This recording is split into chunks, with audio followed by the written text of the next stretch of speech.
Irmãos queridos, vamos dar sequência então à nossa classe de escola bíblica hoje, e ainda enquanto não iniciamos os novos temas das classes, vamos caminhar mais um pouquinho sobre as parábolas para que nós possamos também finalizá-las, né? Então quero te convidar, se você pode, por favor, abra a sua Bíblia lá em Lucas capítulo 18. Nós vimos o primeiro texto a respeito disso na semana passada, e hoje nós vamos ver a segunda parte deste texto, ou no caso a segunda parábola, né? Lucas capítulo 18, e nós vamos fazer a leitura, irmãos, dos versículos 9 a 14.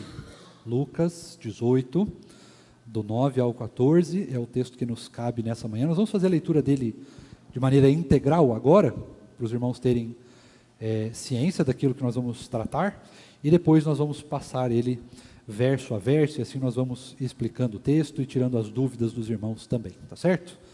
Heve, por favor, leia para nós lá Lucas 18, do 9 ao 14.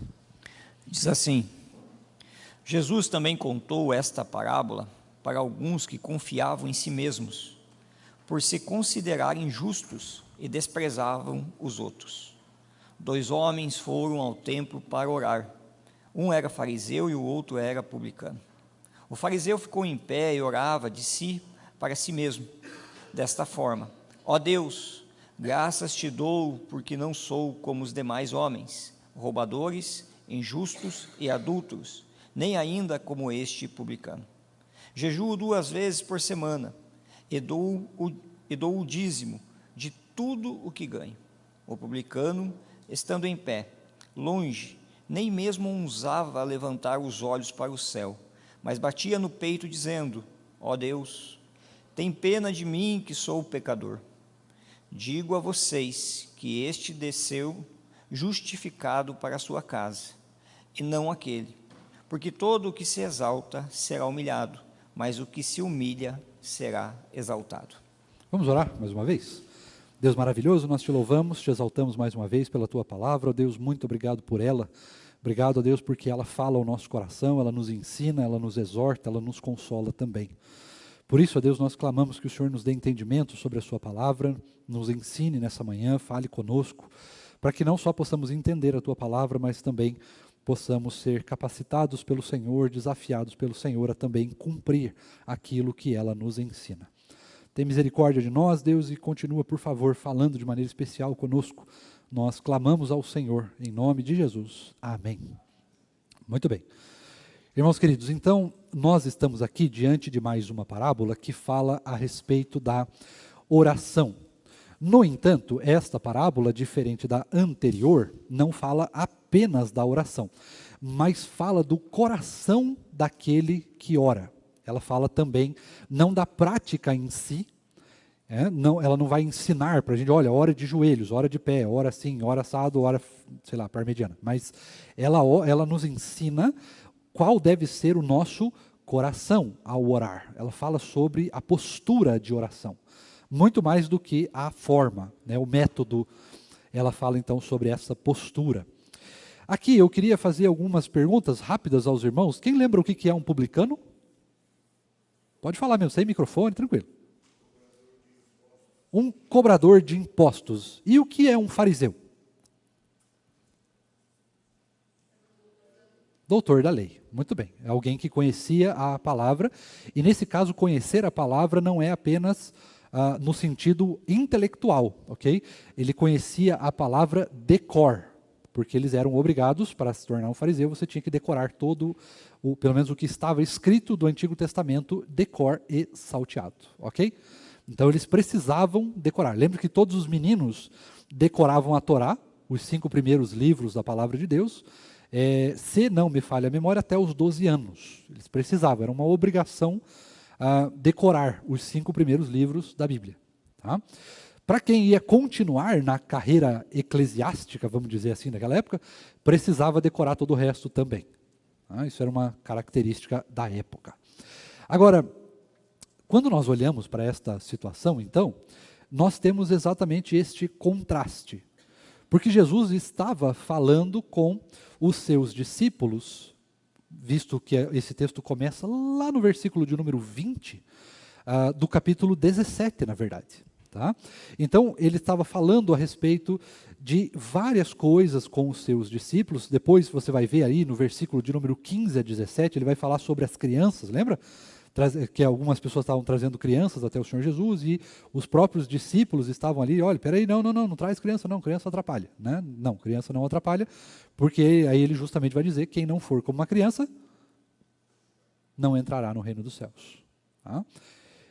E não é uma brincadeira, uma forma gentil de Jesus falar, tá? É absolutamente verdade isso. Então, Jesus está aqui falando a respeito do coração daquele que ora. Nos versículos anteriores, lá do 1 ao 8, nós vimos a respeito da viúva que estava pedindo e não recebia, né? Aparentemente não recebia nada. E aí é colocado a figura do juiz iníquo. Então nós temos a ideia de que nós devemos orar sem cessar, porque Deus responde às nossas orações. E aí nós vimos não do jeito que a gente quer, nós vimos o quanto nós devemos orar, que nós não devemos desanimar, nós falamos um monte sobre oração na semana passada, justamente para que a gente possa hoje falar sobre o coração daquele que ora. Tá certo? Então vamos começar, e eu quero começar lendo o versículo de número 9 de novo, e aí nós vamos caminhando a partir dele. Heavy, leia para a gente, por favor. Só o 9. Jesus também contou esta parábola para alguns que confiavam em si mesmos, por se considerarem justos e desprezavam os outros. Muito bem, então nós temos aqui o coração. Nós temos aqui a ideia de que como nós devemos orar. E a gente não ora apenas com um método, não apenas com uma forma, mas o coração é o principal envolvido na oração. E aí nós até poderíamos dizer, mas pastor, o coração é enganoso e desesperadamente corrupto, quem o conhecerá? Né? O que o Senhor conhece. Justamente na oração é o momento em que nós podemos abrir o nosso coração diante do Senhor e colocar tudo aquilo que está dentro dele, mesmo que seja algo enganoso, porque o próprio Senhor vai nos corrigir na oração. Ele vai falar conosco, Ele vai ministrar ao nosso coração, Ele vai nos trazer entendimento, e a oração, lembre-se, não é apenas uma questão de obrigação e método e forma, mas ela é a expressão do nosso relacionamento com Deus. Ela é de fato a expressão de como nós nos relacionamos com Cristo. Cristo fala conosco por meio da palavra, por meio da palavra. Nós ouvimos a voz de Deus por meio da palavra. E nós falamos com Deus por meio da oração. Tá? Então é assim que se desenvolve o relacionamento que nós temos com Cristo. Né? Deus já deu a sua palavra, já nos explicou todas as coisas, mas Ele também ministra ao nosso coração por meio da oração, conforme nós vamos abrindo o nosso coração para Ele. Tá? Ok, nós temos essa realidade, muito bem. No entanto, nós temos então uma segunda realidade, porque o coração importa na oração. Nós não chegamos para o Senhor de qualquer maneira. Nós não falamos de qualquer maneira, mas nós precisamos expressar de maneira correta aquilo que nós temos para expressar diante do Senhor. Você sabe muito bem, por exemplo, de que hoje em dia existe, e isso já vem talvez ali da década de 90 no Brasil, mais ou menos, a ideia de que você chega ao Senhor não apenas com confiança, mas como se Deus fosse um garçom. Eu quero isso. E Deus tem a obrigação de ir lá e trazer. Né? Dizer, sim senhor, vou lá buscar. Não é assim que a oração funciona, você sabe muito bem que não é assim que Deus funciona. E ai daqueles que agem desta maneira, né? Chegando ao Senhor desta forma. Achando que Deus tem algum tipo de obrigação ou dever, ou seja lá qual outra palavra que possa delimitar a ação de Deus dessa maneira. Como se Deus tivesse obrigação. Ele não tem, de fato, nenhuma obrigação de nos fazer absolutamente nada. No entanto, o texto que nós estamos lendo, ele não fala exatamente sobre essa ideia de você se achegar diante de Deus de maneira arrogante no que você vai pedir, mas exatamente na forma como você se relaciona com Deus. E aqui nós temos então essa ideia do fariseu chegando como se ele tivesse algum direito, porque ele conhecia a palavra, porque ele conhecia as leis de Deus e porque ele tentava cumprir a lei de Deus ainda que não conseguisse. Nós temos essa ideia na época de que, principalmente os fariseus, acreditavam exatamente nisso.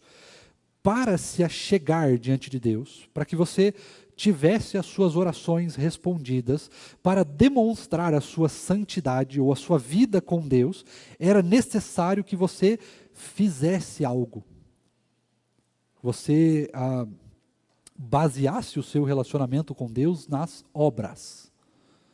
Hoje nós bem sabemos que o nosso relacionamento com Deus não está baseado nas obras. Pelo contrário, se tivesse baseado nas obras, nós estaríamos completamente perdidos. Porque ele não está baseado nas obras, pelo menos não nas nossas, mas ele está baseado nas obras de Cristo. Foi Cristo que fez as coisas para que nós pudéssemos fazer.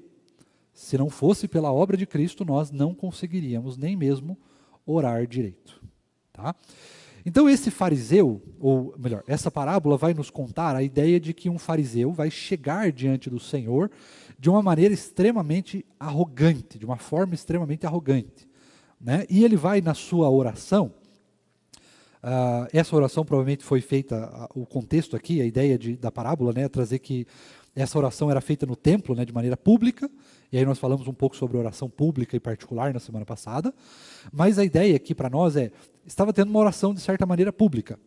E aí o fariseu, ele ora de uma maneira extremamente petulante, extremamente arrogante, extremamente fria, de um jeito extremamente vulgar, inclusive apontando o seu irmão.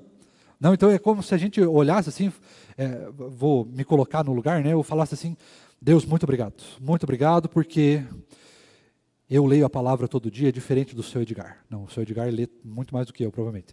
Mas essa é a ideia, entende? Você colocar um terceiro na oração como se você fosse melhor do que o terceiro. Isso é uma coisa abominável diante de Deus, na verdade, né? Extremamente abominável diante de Deus. Visto que nós não nos comparamos, principalmente porque nós somos, diante de Deus, iguais. Nós somos exatamente iguais diante do Senhor. Independente do nosso conhecimento, independente de cor de pele, independente de sexualidade, independente de gênero, independente de qualquer coisa, de classe econômica, nós somos, diante de Deus, exatamente iguais. Porque a palavra, ela sempre nos nivela por baixo. Todos nós somos pecadores. Tá? E isso nos iguala. Mas eu sou um pecador que tem milhões de reais na conta. Não interessa, você é um pecador igual. Né? Não faz a menor diferença o que você tem ou deixa de ser, o que você é ou deixa de ser. Tá? Nós somos pecadores iguais. É assim que a palavra nos nivela. E aí a única diferença que existe entre nós, você sabe muito bem, é a ideia de que se nós somos de Cristo ou se nós somos do mundo. Tá? Essa é a única diferença que existe entre nós. Fora isso, irmãos, nós somos todos iguais. E mesmo diante dessa diferença, nós ainda somos iguais diante do Senhor, porque diante do Senhor todos nós somos pecadores e estamos igualmente carentes da graça de Deus. Perfeito até aqui? Então nós temos aqui, vamos lá, a ideia que Jesus quer tratar a respeito da oração. Nós não podemos chegar diante do Senhor de maneira arrogante, pretensiosa, como se nós tivéssemos algum direito. Nós chegamos diante do Senhor com humildade, como se o Senhor tivesse todos os direitos. E Ele realmente tem. Tranquilo? Passamos para o próximo? Verso de número 10.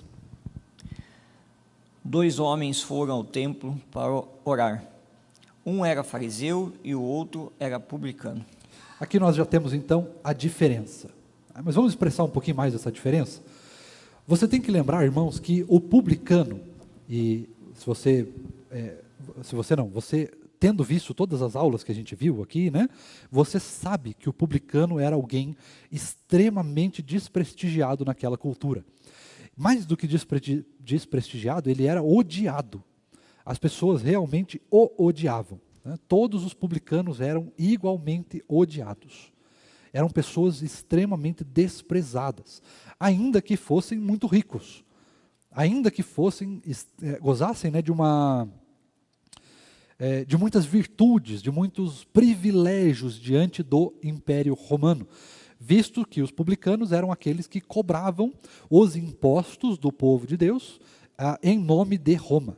Então a ideia é como se eles tivessem de fato se vendido para o inimigo, tivesse se vendido para aqueles que estavam nos escravizando. E aí você pode colocar aqui várias coisas, né? Se vendiam por dinheiro, por status, por poder, por fama, por qualquer coisa que fosse. E aí as pessoas então os odiavam. Seria a mesma coisa se nós colocássemos a ideia de perseguição, né? Como se nós estivéssemos num estado que perseguisse e algum de nós aqui, então, por causa da perseguição, nos traísse. Falasse, aquele povo lá, ele se reúne todo domingo de manhã em tal lugar. Seria mais ou menos essa a ideia, né? Em troca, você ganharia algum status, algum privilégio. Tá? Mas seria mais ou menos a ideia aqui que nós temos destes publicanos. Então, um publicano foi ao templo e foi orar.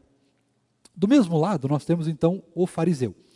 O fariseu, ele não era só o doutor da lei, mas o farisaísmo era, de certa maneira, um partido.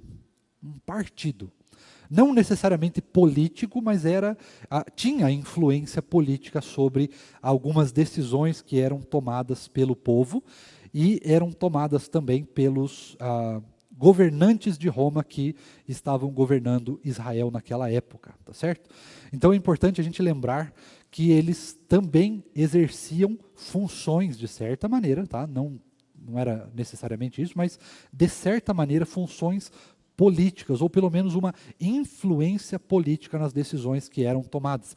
Visto que os fariseus foram os principais articuladores da morte de Cristo Jesus, ainda que a sua morte estivesse predestinada, né, estivesse totalmente garantida como algo factual, como se de fato ela fosse acontecer, e ela aconteceu, e ela não foi por causa dos homens, mas sim por causa da própria vontade de Deus, estabelecida inclusive lá em Gênesis, né, no proto-evangelho que nós conhecemos, mas eles foram os principais articuladores do sacrifício de Cristo, né? Sem os fariseus seria mais difícil de chegar até o sacrifício de Cristo. Então eles foram os principais articuladores, visto que eles não têm apenas poder religioso, mas também um poder político diante do povo. Tá? E aí, fazendo então esta divisão, nós temos esses dois homens, duas pessoas que foram ao templo orar. Veja que diante de Deus não interfere se você é fariseu, se você é publicano, interfere que todos têm acesso. Todos podem orar. Uma pessoa não crente pode orar. Pode dobrar o seu joelho, pode orar. Aí o resultado dessa oração a gente pode pensar junto qual seria, como seria o resultado disso. Será que ele tem a possibilidade de pedir e Deus realizar? Aí a gente pode discutir isso em outras matérias, mas fato é, todo ser humano tem direito de orar. Será que eles vão fazer isso? Será que eles vão exercer esse direito? Não sabemos. Mas todos têm. Tá? Todo mundo tem o direito de orar. Qualquer pessoa pode se achegar a Deus e orar. O que vai fazer diferença nessa oração? É o coração. E quando a gente diz coração, a gente geralmente fala de intenções, né? A intenção que conta. Não é a intenção que conta, irmãos. Mas é o coração no sentido de não apenas sentir, mas saber o que você está fazendo. É o conhecimento do que você está fazendo. E isso só nós temos, ou pelo menos espera-se que nós tenhamos. visto que nós estamos orando, visto que nós aprofundamos a nossa vida de oração, visto que nós estamos nos relacionando com Cristo e não apenas orando porque é nossa obrigação, ou dever, ou responsabilidade. Se nós estamos olhando para a oração como um privilégio, então nós temos a ideia de que nós estamos nos aprofundando diante da oração e nós temos conhecimento e prática de como nós devemos nos achegar ao Senhor, certo? Agora, é muito importante a gente ter esta ideia, esse discernimento, esse conhecimento de que quando nós chegamos diante de Deus, não pode ser de qualquer maneira. Mas nós chegamos diante de Deus e conforme nós vamos nos relacionando com Deus, a oração vai ficando cada vez mais profunda. A forma de nós orarmos, aquilo que nós falamos com Deus, vai se tornando cada vez mais profundo. Tranquilo até aqui? Muito bem.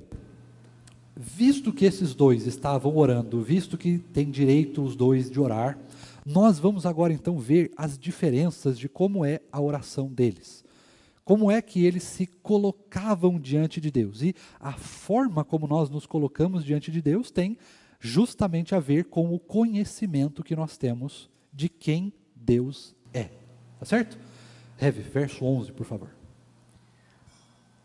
O fariseu ficou em pé e orava de si para si mesmo, desta forma: ó Deus, graças te dou porque não sou como os demais homens, roubadores, injustos e adúlteros, nem ainda como este publicano. Jejuo 2 vezes por semana e dou o dízimo de tudo o que ganho. Vamos destrinchar isso aqui com calma, para a gente poder olhar melhor essa ideia, né? Veja que ele vai colocar diante de Deus, segundo esta parábola, várias coisas, várias expressões aqui que são comportamentais. Quem me lembra aí? Me ajude aí. Não estou com o texto na mão. O que ele coloca ali? Ele estava em pé. Essa é a primeira característica. Em pé. O que demonstra esse estar em pé? Porque estar em pé não é problema nenhum, irmãos. Eu orei em pé aqui agora. Né? Não quer dizer que eu sou pecador por causa disso. Mas qual que é a ideia de estar em pé? O que remete isso? Para ser visto, precisamente. Era a ideia de se colocar de uma maneira altiva, se colocar de uma maneira arrogante diante de Deus. Estar em pé aqui não é um problema, tá? Deus não está dizendo que você tem a obrigação de orar de joelhos, né? Ou com o rosto prostrado diante do Senhor. Não é isso que ele está dizendo. Ele está dizendo que o em pé aqui é simplesmente a questão de que ele estava se colocando numa posição de privilégio, numa posição de arrogância. Eu estou me colocando aqui, eu estou de pé, eu não tenho que me submeter, eu não preciso me submeter. Eu sou bom, eu sou alguém melhor do que os outros. Tá? É essa a ideia. Oi? Superior, eu sou superior, exatamente. Tá? É nessa ideia que ele se coloca aqui. Então ele estava de pé. Qual que é a próxima coisa? Não rouba. Eu não roubo. De certa maneira rouba, né? Porque ele está roubando a glória de Deus. Tá? Então ele estava de pé. Isso também é de certa maneira, né, essa ideia de se colocar na presença de Deus de uma maneira arrogante, de certa maneira é roubar também. Tá? Não no sentido, roubo significa roubar de mão armada, né? Mas a ideia aqui é de roubar no sentido de tirar a glória de Deus, tá? De se colocar como alguém superior. O que mais que nós temos aí? Ele orava, o que diz o texto aí? De si para si.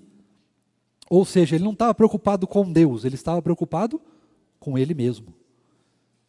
Com aquilo que ele iria ganhar, com aquilo que ele iria falar diante do Senhor, com a forma como ele iria fazer. É isso que ele estava se colocando aqui, se colocando desta forma, né, de si para si. Ou seja, não importa o que ele orasse, não era para Deus, era de si para si. Ele não estava preocupado em se relacionar com Jesus, ele estava preocupado com o resultado da sua oração. Tá? E desde que esse resultado trouxesse benefícios para ele. Tá certo? O que mais que ele coloca ali? Não como os roubadores, nem como os... Diga, querido. Exato. Precisamente. Mas o que mais temos ali?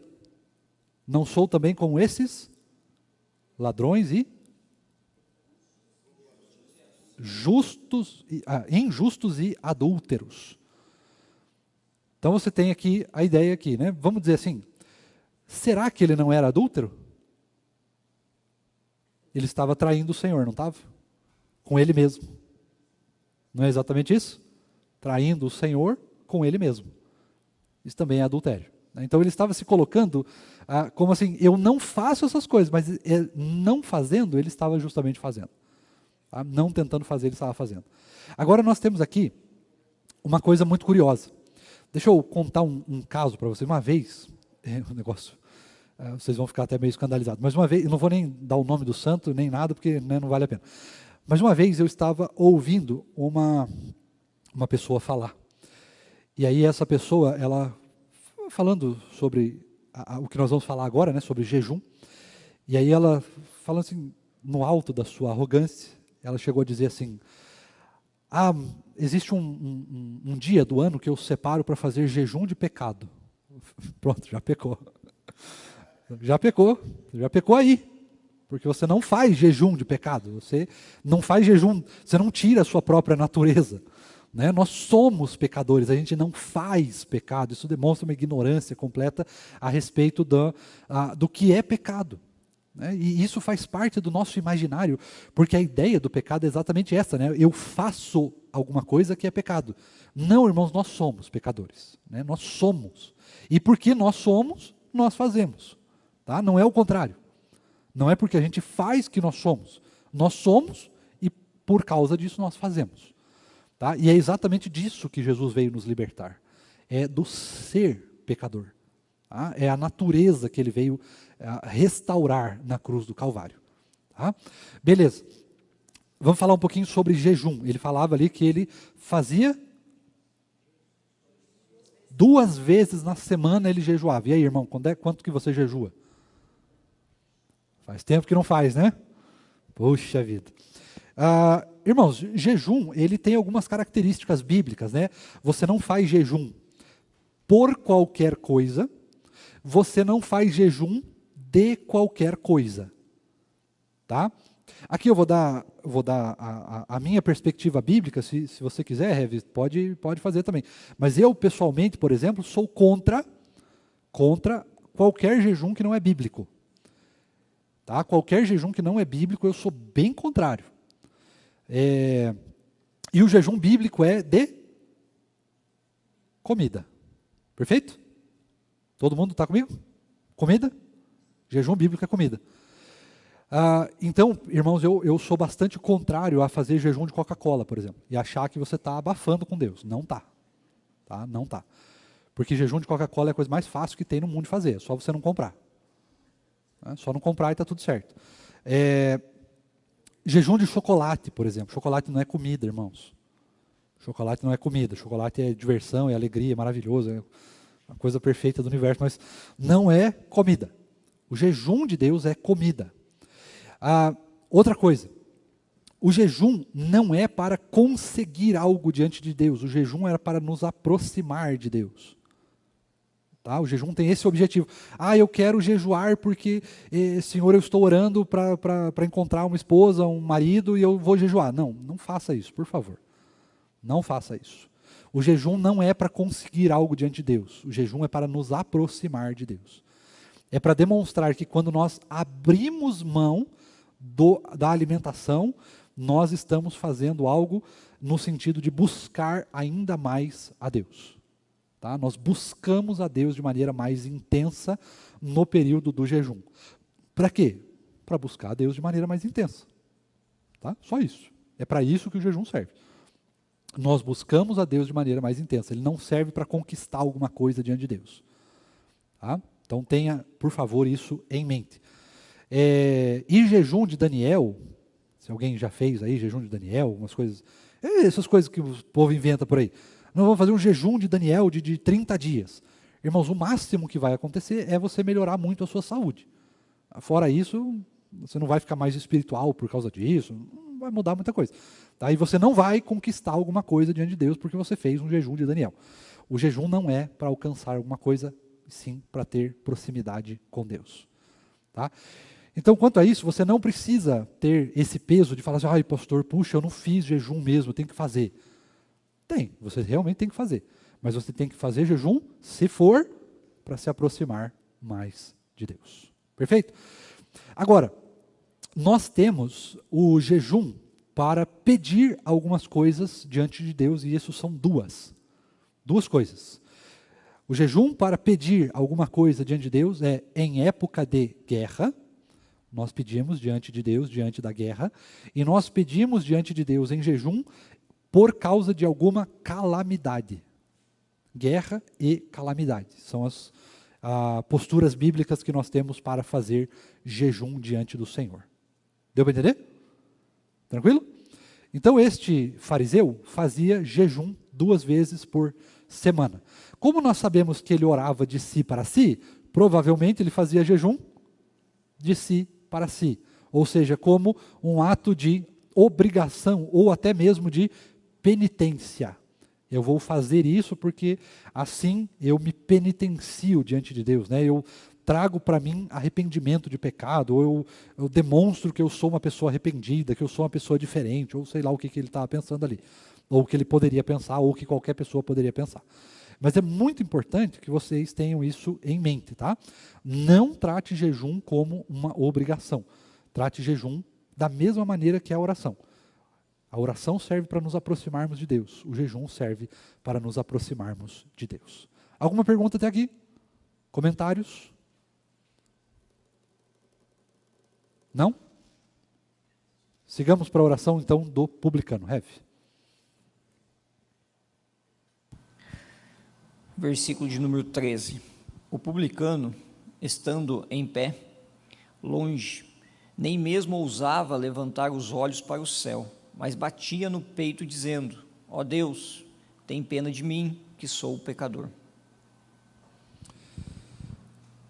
Bom, aqui nós temos então a ideia de que orar em pé não é um problema, né? Você já percebeu aí que orar em pé não é um problema, tá? Orar em pé está tudo certo. A posição que você está indifere do resultado da oração. Porque não é isso que faz uma boa oração. Boa oração, irmãos, nada mais é do que o quanto você consegue se entregar para Deus. O quanto você consegue se abrir para Deus na oração. O quanto você consegue se expor diante de Deus na oração. Quanto você consegue colocar de si mesmo ali. Abrindo mão de tudo, de você, dos seus ideais, de absolutamente tudo, para que você possa realmente, vamos colocar nesse termo, rasgar o seu coração diante de Deus. Se abrir por completo. Isso é o que faz uma oração. Não importa se você está em pé, sentado, se você está de joelho, se você está de olho aberto ou de olho fechado, se você está na igreja, se você está em casa. O que importa é o quanto você consegue se abrir diante de Deus. Quanto você consegue se expor diante do Senhor. Tá? É realmente isso que vai realmente fazer a diferença. E eu estou falando realmente várias vezes, não sei porquê. Mas é importante também, irmãos, que a gente tenha em mente algumas coisas aqui nessa oração. Ele vai, da mesma maneira que o fariseu batia no peito, ele também bate no peito. Mas a diferença é de angústia, não de arrogância. Talvez o bater no peito aqui é no sentido de aliviar a angústia. Sabe aquele aperto no peito que dá, aquela sensação de angústia mesmo que te dá? É nesse sentido, provavelmente aqui o texto, tá? No sentido de angústia, de você estar diante de Deus e se sentir um nada, um pecador, se sentir sujo diante de Deus, se sentir pequeno, humilhado diante de Deus. É exatamente essa a ideia aqui. O gesto é igual, mas a sensação é diferente. E a ideia é essa mesmo, irmãos. Nós chegamos diante de Deus angustiados, porque nós precisamos dEle, porque nós precisamos orar, porque nós precisamos nos confessar, porque a gente precisa expor o nosso pecado, a gente precisa buscar o arrependimento de Deus, o arrependimento de Deus, o perdão de Deus. Nós precisamos buscar o perdão de Deus dos nossos pecados. Nós precisamos buscar a face do Senhor, porque sem a face do Senhor a gente não vive. A gente não consegue ficar em paz sem a face de Deus. Sem buscarmos o Senhor, sem buscarmos essa intimidade com Deus. Isso nos faz mal. Isso aflige o nosso coração, isso traz peso para nós. Distantes de Deus, a gente começa a ficar, se sentir mal, se sentir angustiado, se sentir, enfim, mal de várias maneiras. E aí aqui sim, a gente pode perguntar até de maneira pastoral para você. Como é que você se sente quando você não ora? Está tudo bem? Se está tudo bem, está tudo mal. Se está tudo bem é porque está tudo muito mal.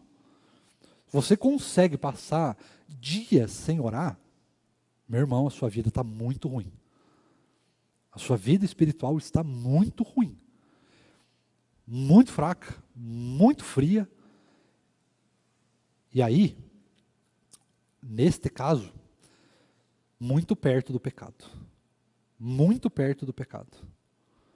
Então é importante a gente tomar muito cuidado com isso. Como é que está a sua vida de oração? E lembre-se, não é como estão os seus atos de oração, é como está a sua vida de oração. Orar faz parte da nossa vida. Quem não ora morre. Morre espiritualmente, tá? Esfria espiritualmente. Morre não no sentido literal, porque se você é crente mesmo, Jesus morreu por você e você não tem como morrer espiritualmente. Você está vivo e Ele vai garantir que você esteja vivo. Mas se você não está orando, você está matando a si mesmo. Você está se autoflagelando. Porque não orar é algo abominável. Não diante de Deus, mas é abominável no sentido de que você está se autoafastando de Deus por conta própria. E quando você se afasta de Deus, você se aproxima do pecado. Então tenha isso em mente e tome muito cuidado como tem sido a sua vida de oração. Principalmente como está o seu sentimento dentro daquilo que você pode colocar como não orar. Tá, hoje eu não orei. Acordei no outro dia e vou fazendo a mesma coisa. Não estou nem aí, não sinto nada. Não me incomodo, isso não faz parte dos meus incômodos do dia a dia. Se você está nesta situação, eu preciso te alertar que você precisa rever a sua vida de oração com extrema e máxima urgência. Porque quem não ora, irmãos, pode ser muito conduzido ao pecado de maneira muito violenta. Então, tome cuidado com a sua vida de oração. Tá? Então, esse irmão orou por causa do seu pecado. Ele foi diante de Deus e ele, sabendo que era pecador, colocou exatamente isso diante de Deus. E você veja que a oração dele não tem nenhum pedido, não tem nenhuma reclamação, não tem nenhuma colocação de louvor, de adoração, de certa maneira, mas ele simplesmente coloca a sua situação diante de Deus. É aquilo que eu falei. Oração é o quanto você está disposto a se abrir diante de Deus. E aí este homem se abriu diante de Deus. Eu sei que eu sou pecador e tenha, por favor, misericórdia de mim. Essa é a oração dele. Tenha misericórdia de mim, porque eu sou pecador. Não fala de outra pessoa como o fariseu, não se coloca como melhor, não coloca nenhum tipo de pedido pessoal de si para si, não coloca nada. Ele simplesmente abre a verdade diante de Deus. Eu sou pecador e preciso da sua misericórdia. É exatamente assim que nós devemos orar. Pastor, então eu tenho que orar dizendo que eu sou pecador. Não, irmãos, não é a forma. A forma não é o importante. O importante é o se abrir diante de Deus. Realmente se abrir diante de Deus. É isso que faz diferença na nossa oração. É isso que demonstra uma vida de maturidade na oração. É o quanto você se abre diante de Deus na oração. É o quanto você está disposto a levar para o Senhor na oração. Aí realmente abrir aí o seu coração. Deu para entender até aqui? Tranquilo? Chegamos no 14 já, Ref? Digo a vocês que este desceu justificado para a sua casa, e não aquele. Porque todo o que se exalta será humilhado, mas o que se humilha será exaltado. Você sabe me dizer, e aí aqui eu estou perguntando, pode responder mesmo, tá? Você sabe me dizer por que aquele que se humilha será exaltado?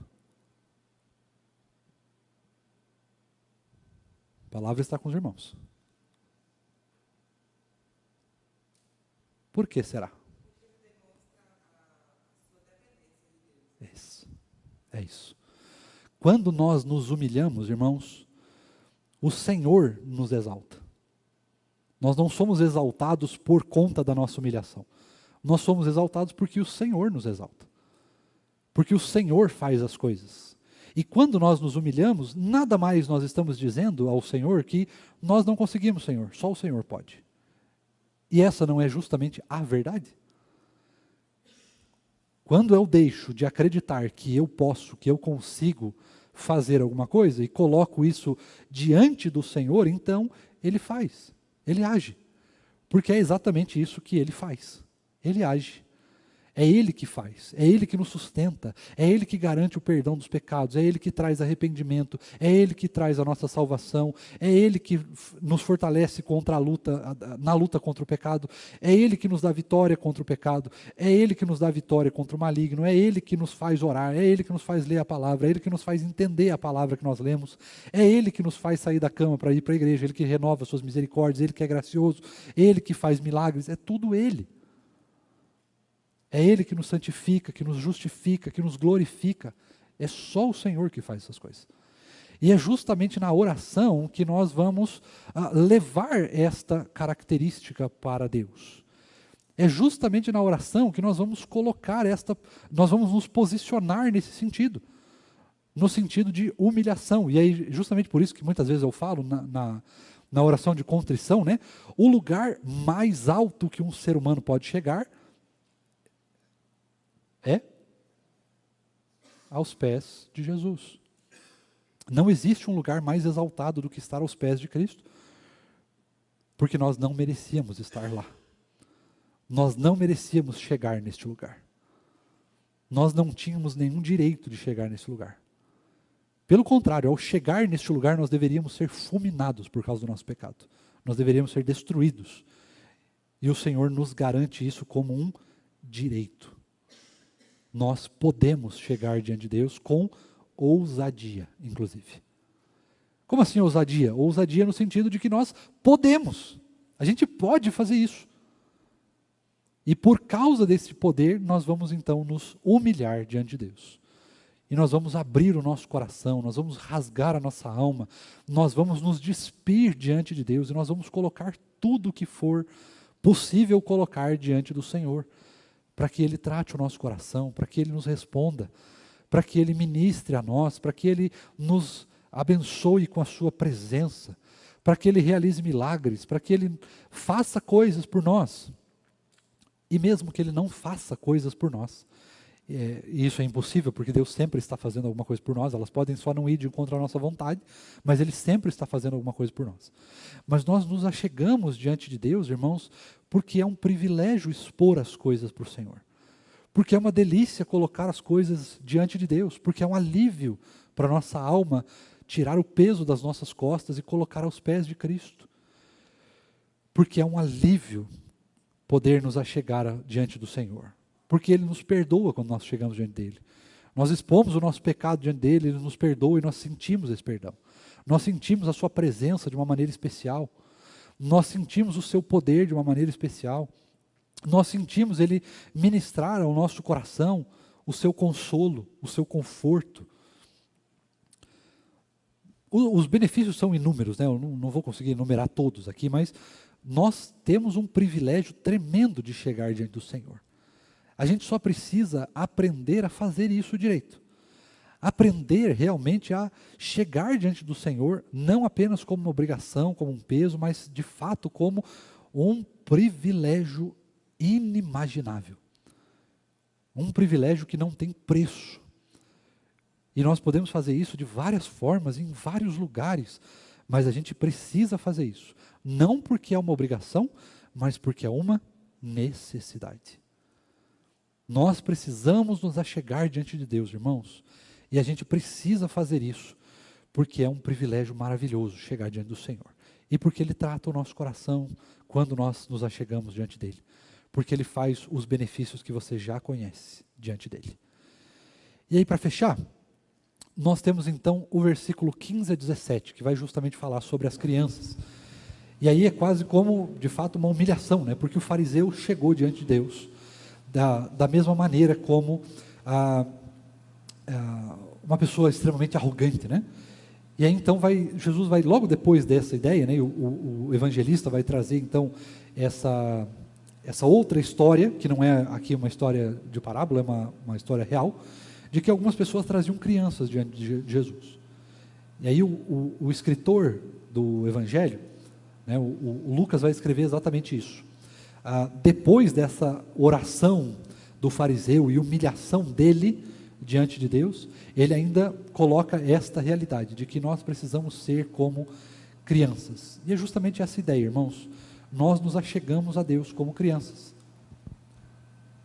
nos abrindo para o Senhor, falando a verdade, nos expondo, sem nenhum medo de represália. Não é? Para quem tem criança, sabe que a criança chega, principalmente naquela fase de perguntas, né? E ela pergunta qualquer coisa. Ela não está nem aí se você vai responder, se você não vai, se a resposta é certa. Ela simplesmente quer a atenção do pai. Não está nem um pouco preocupada se vai atender, se não vai. Ela simplesmente quer a atenção do pai.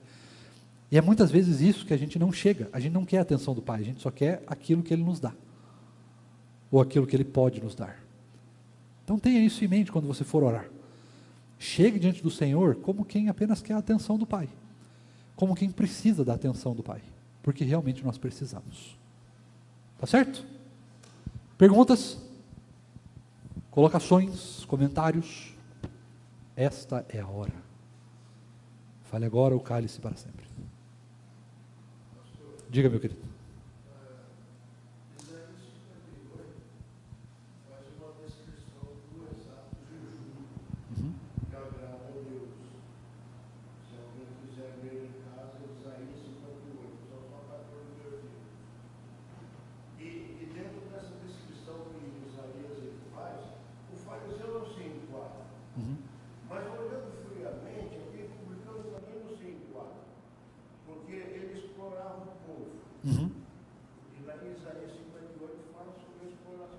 Isso. Mas aqui o que pega é que o publicano ele se humilha diante de Deus, dizendo: tem misericórdia de mim, pecador. Exato. Ele reconhece que o que ele estava fazendo era errado. O fariseu não. Embora ele conhecesse de cor, pelo menos se não conhecesse, ele estava falhando. Né? Ele tinha que ter um conhecimento mais profundo do que qualquer judeu. Exato. Então, o profeta Isaías ele fala sobre isso, no capítulo 58. O publicano ele cumpriu no sentido de que ele se reconheceu, que ele estava quebrando todas aquelas leis de Deus, os princípios de Deus, para que ele tivesse um verdadeiro jejum, e ele pediu misericórdia de Deus. Isso. Você veja, né? A palavra de Deus, irmãos, ou melhor, o conhecimento da palavra não é o que nos transforma. O que nos transforma é o amor que nós temos por Cristo. Tá? Você pode conhecer a palavra e não cumprir ela. Mas se você ama o Senhor Jesus, você cumpre a palavra porque Ele garante isso. Tá? Muito importante essa ideia também. É o coração. Coração transformado por Jesus. Então, um coração regenerado por Jesus. O que mais? Diga, querido.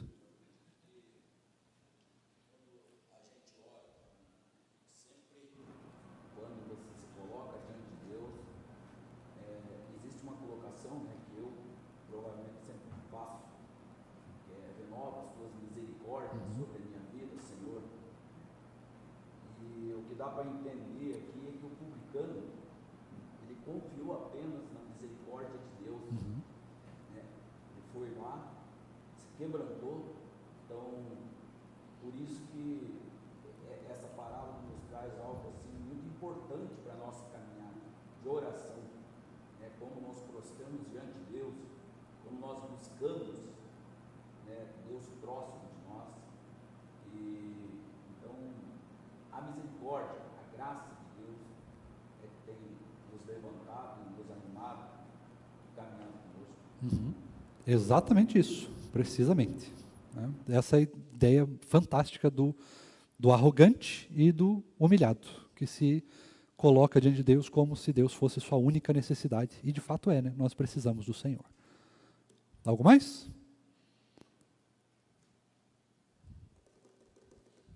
Não? Podemos finalizar? Senhor reverendíssimo, por gentileza, ora para nós. Vamos colocar em pé? Pai, em nome de Jesus, nós te louvamos por esta manhã novamente. Te louvamos porque a tua palavra ela foi aberta, ela foi lida, ela foi exposta. E com toda a certeza o teu Santo Espírito ministrou nas nossas vidas. Que o Senhor, ó Deus, agora faz com que coloquemos em prática o que ouvimos. Que não sejamos somente ouvintes, mas sejamos praticantes da tua palavra. Assim, ó Deus, abençoa o teu povo. Nos leva aos nossos lares, nos dá um domingo em família, um domingo, ó Deus, que o teu nome seja exaltado e glorificado, esse dia de descanso. Nos ajuda, ó Deus, em tudo, e que no período da noite aqui estejamos, para glorificar o teu nome por meio da adoração. Em nome de Jesus. Amém. Amém. Irmãos, Deus assim nos abençoe. 6 horas da tarde, reunião de oração, se você puder estar aqui. Se não, às 19 horas, culto. Que Deus nos abençoe.